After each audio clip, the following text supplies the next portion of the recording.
তখন জানতাম না আমার মধ্যে না আর একটা কেউ আছে। ফ্যামিলি পিকনিক ইকো পার্ক বেড়াতে গিয়েছিলাম। ফেব্রুয়ারির প্রথমে আমার বেবিকে দেখা টিভিএসের মাধ্যমে, তারপর ফেব্রুয়ারিতেই অমিতের বার্থডে ছিল, সবাই মিলে খুব মজা করেছিলাম বাড়িতে।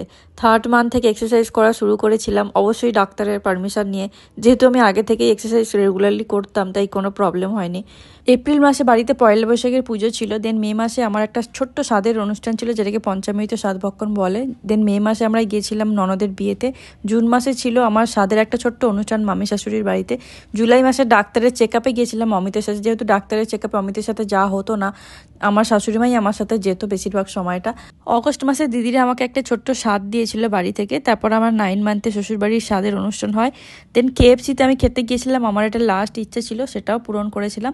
তারপর ফাইনালি আমাদের ছোট্ট রিভানকে আমরা হাতে পেয়ে গেলাম।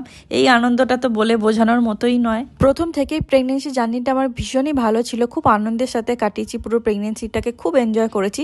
আর 2024 সালটা তো আমার কাছে একটা আশীর্বাদের মতো ছিল। রিভানকে পাওয়ার পর আমাদের জগৎটাই না একদম অন্যরকম হয়ে গেছে।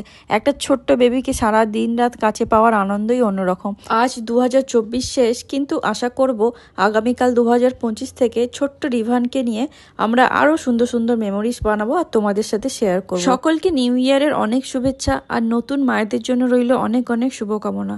সকলে বেবিকে নিয়ে খুব সুস্থ থেকো। Bye bye.